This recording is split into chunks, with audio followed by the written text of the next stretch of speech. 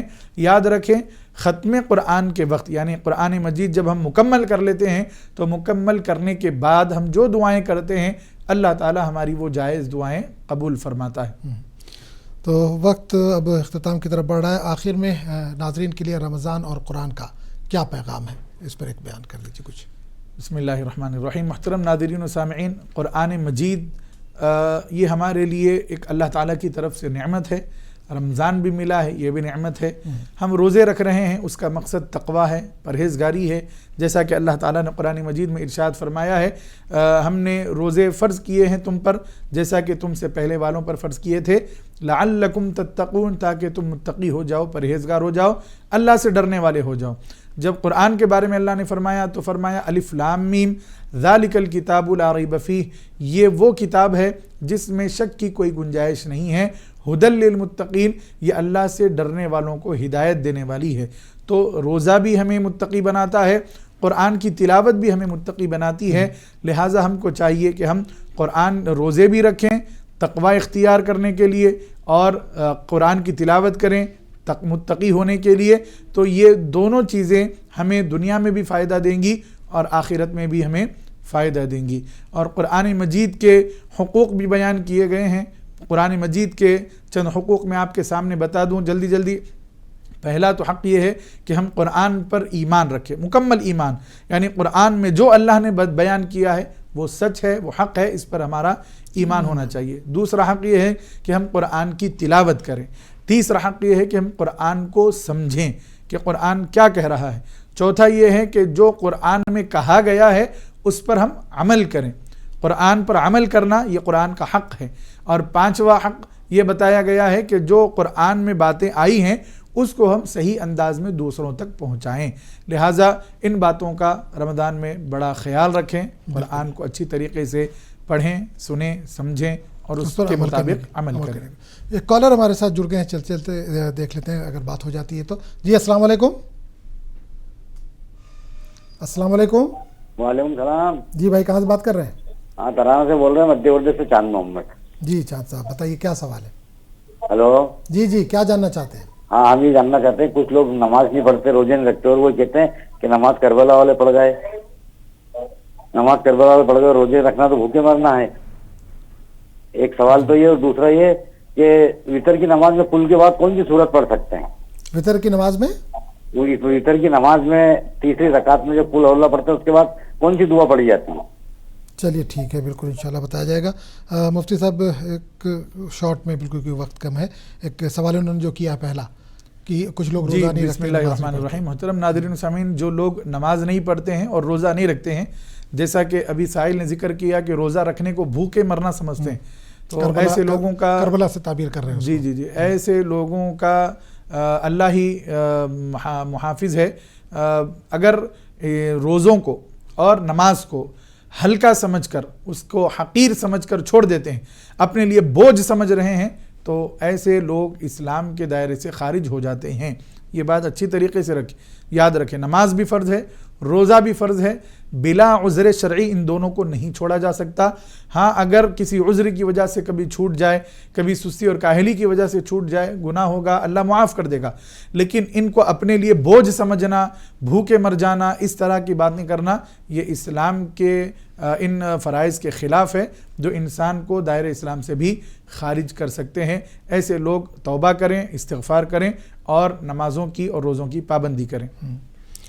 چلیے بہت بہت شکریہ مفتی صاحب, آپ ہمارے پروگرام میں آئے, ہمارے ناظرین کے سوالوں کے آپ نے جواب دیے. تو ناظرین, رمضان اور قرآن آج کا یہ ہمارا عنوان تھا. کل انشاءاللہ کسی نئے موضوع کے ساتھ آپ کے سامنے پھر حاضر ہوں گے. تب تک کے لیے اجازت دیجیے. السلام علیکم ورحمۃ اللہ وبرکاتہ. وعلیکم السلام ورحمۃ اللہ وبرکاتہ.